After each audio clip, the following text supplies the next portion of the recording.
আসসালামু আলাইকুম। আলহামদুলিল্লাহ আপনারা সবাই ভালো আছেন, যে যেখান থেকে দেখছেন সবাই সুস্থ আছেন। এগ্রো 360 চ্যানেলে সবাইকে স্বাগতম।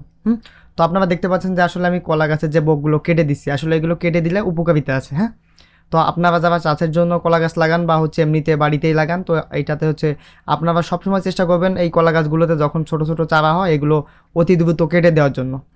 তাহলে আপনাদের উপকার আছে। উপকারটা কি আমি সেটা বলি।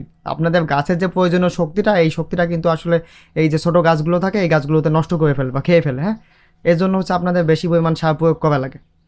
তো এই জন্য হচ্ছে আপনারা অতি দ্রুত হচ্ছে এই গাছগুলো সবসময় কেটে পরিষ্কার রাখার চেষ্টা করবেন। তাহলে এর পরবর্তীতে যে বকগুলো হবে ওইগুলো ছোট হবে এবং আপনাদের পরবর্তীতে যে গাছগুলো হবে ওগুলোতে কলার ফলনটাও বেশ ভালো পাবেন।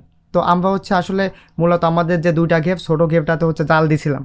তো জাল দেওয়ার মেন কারণটা হচ্ছে যে ওইখানে যে মাছগুলো আছে আমি হচ্ছে প্রতিনিয়ত তো ওইখানে যাই। হ্যাঁ, ওইখানে হচ্ছে লাউ শসা লাগানো ছিল, তো আমি হচ্ছে ওইগুলো আনার জন্য তো প্রত্যেকদিন সকালে যাই। তো যাওয়ার পর হচ্ছে আমি একটা বিষয় খেয়াল করি। তো যে বিষয়টা দেখি সেটা হচ্ছে যে ওইখানে যে মাছগুলো আছে এই মাছগুলো হচ্ছে প্রতিনিয়ত ভেসে থাকে সকালে। তো পরবর্তীতে আমি বিষয়টা জানলাম যে এটা হচ্ছে অক্সিজেনের সমস্যার জন্য হচ্ছে, পানিতে অক্সিজেনের সমস্যা। তো আমি হচ্ছে এখন জাল দিয়ে এখান থেকে যে মাছগুলো আছে এই মাছগুলো হচ্ছে আমাদের বড় যে ঘেপটা ওইখানে উঠাই নিয়ে আসবো। কারণ আমি হচ্ছে যখন মাছ বিক্রি করবো তখন হচ্ছে তাইলে আমার এই ঘেরটাতে আর জাল দেওয়ার প্রয়োজন হবে না। তো আমি হচ্ছে এই জন্য হচ্ছে জেলেদের বলছিলাম, তো ওনারা আসছে, আসার পরে হচ্ছে আমাদের যে ছোটো ঘেপটা ওটাতে হচ্ছে জাল টানতেছি। তো এখন আমরা হচ্ছে মোট দুইটা টান দিব। প্রথম টানে যে পরিমাণ উঠবে সেটা তো থাকবেই, রেখে দিব। রেখে দিয়ে হচ্ছে এখন হচ্ছে দ্বিতীয় টানের জন্য হচ্ছে জালটা রেডি করা হচ্ছে।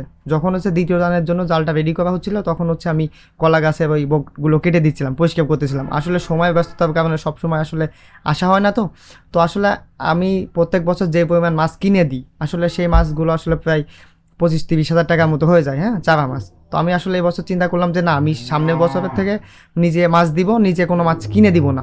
আমি হচ্ছে এখন যে এটা খালি করতেছি এইখানে হচ্ছে আমি এই পানিটা বিশুদ্ধ করে এখানে হচ্ছে চারা মাছগুলো দিয়ে রাখবো, যাতে হচ্ছে আমার সামনের বছর নতুন করে মাছ কিনা না লাগে। হ্যাঁ, তো এই জন্য হচ্ছে আমি এখান থেকে জেলেদের দিয়ে মাছগুলো উঠাই নিয়ে আমার যে বড় গেটটা ওইখান থেকে ওইটাতে দিব। তো ওইটাতে দিলে কি হবে, আমার যখন বিক্রি করার প্রয়োজন হবে তাহলে আমি একসাথে বিক্রি করে দিতে পারতেছি। আমার দুটা ঘেরে জাল দিয়ে মাছ বিক্রি করা লাগতেছে না।